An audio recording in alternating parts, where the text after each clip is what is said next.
Celine Dion those microphones. And by that I mean get about 3 fingers away so that everyone across the vast expanse of the Arklatex and beyond will hear you well. Dr. Gayle Flowers, Vice Chancellor for Economic and Workforce Development at BIPSI, and Shreveport City Councilman Michael Corbin. You guys go back a ways and are working on developing, growing the economy in Shreveport. Gayle, first tell me a little bit about workforce development training, which I think is a big focus at BIPSI, correct? It is a huge focus of BIPSI. It is part of our core mission, and it's something that we work on across the entire college.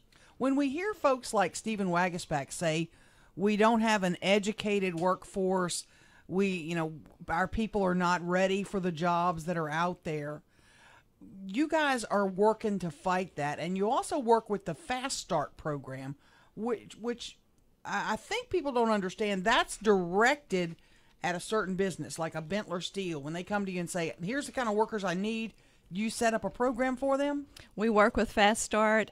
We work with whoever we can in our community. Fast Start is a state program through Louisiana Economic Development, and it's usually part of an incentive package for a company that's moving to the state to help support their training needs and get that lift off the ground so that they're very successful from day one.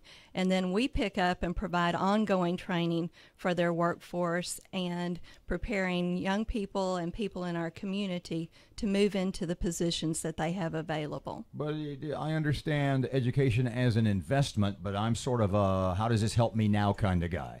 I mean, if I own a company thinking of moving to Louisiana, and I say, okay, so BIPSI's doing a great job for people that'll be ready in 5 or 6 or 7 years. You see my point? I get the investment part, but how does that help us now? Well, we're also working with individuals already in the workforce to upskill their skills. We work with companies, define what training their needs are, and then provide that training immediately. So company A or B or C comes directly to you and says, we could help. We've got these 50 or 100 people working for us. Can you help us with? Yes, we'd like them to move specific up skills within our organization. Here are the skill sets that they need to do so, or to even be more effective in their current position. And through my division, we help provide that support. We connect them with the resources of the college and the community. Michael Corbin, let me ask you this, because we've heard in the mayoral race a lot of one candidate particularly always saying, Superman's not coming. That we need to help local existing businesses, and there are other kinds of businesses we need to try to attract. Would you agree, and what areas should we be looking at? Well, I think that's an accurate statement. Is a lot of people continue to focus on the old GM building, and you've got a building that could employ 2,500 people. That's not the type of business that our region is set to attract right now. We need to be focusing on 200, 300, 400, 500 employee companies. And that's more realistic for our current workforce and for the things that we have to offer in this area. What does the research show, Gayle, what kinds of companies we should be going after? Well, we need to go after anybody that needs our workforce, and then we need to upskill our workforce to meet their needs. It's kind of a two-pronged approach.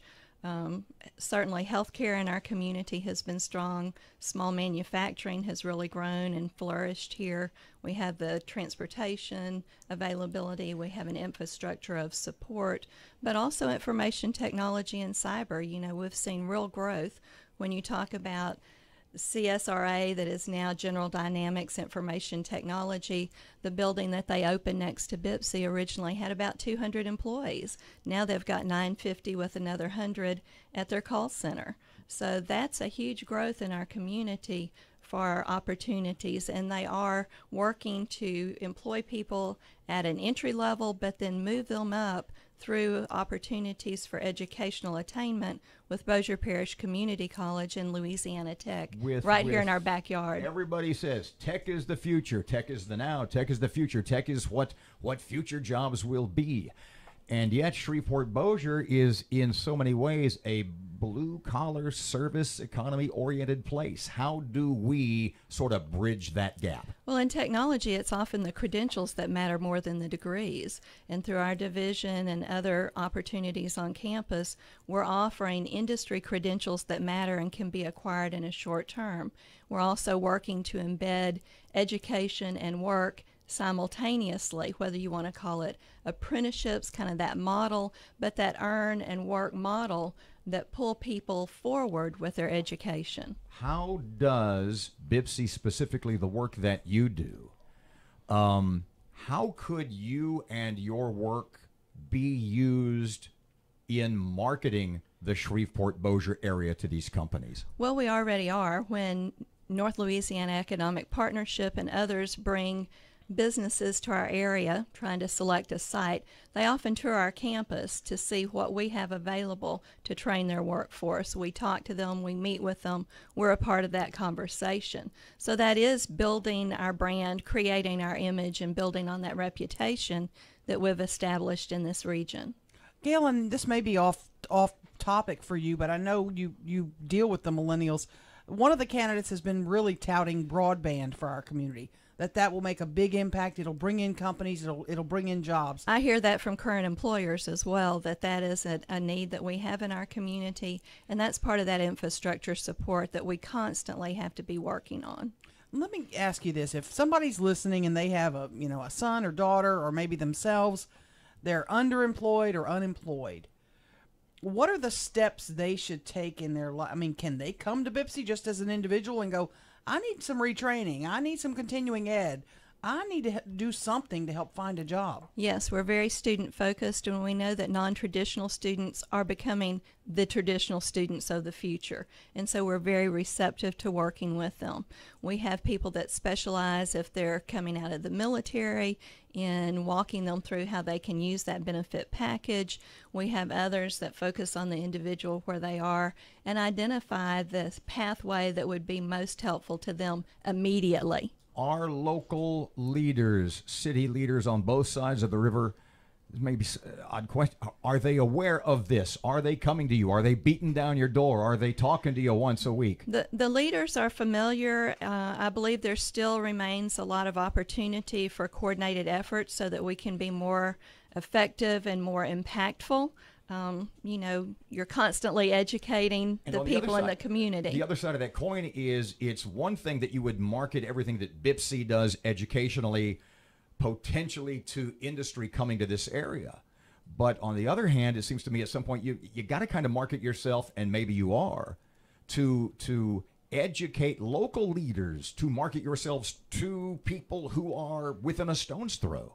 And we certainly do that in a variety of ways. One of the things, and Michael can attest to this, we offer a conference in August called Upstate Rising. It focuses on these very kinds of opportunities. How do we build public-private partnerships, invest in our region so that this is a place that people want to live and be?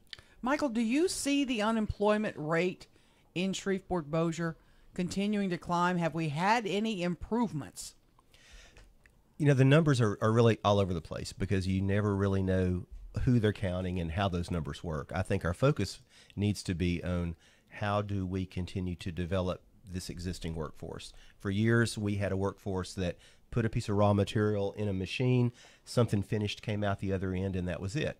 And that still happens. But now that worker has to be able to use a touch screen. They have to understand how the technology fits into every job. And that's going to be engaging people that have been in the workforce and have dropped out, or people who are coming up in the workforce, because it's just changing daily.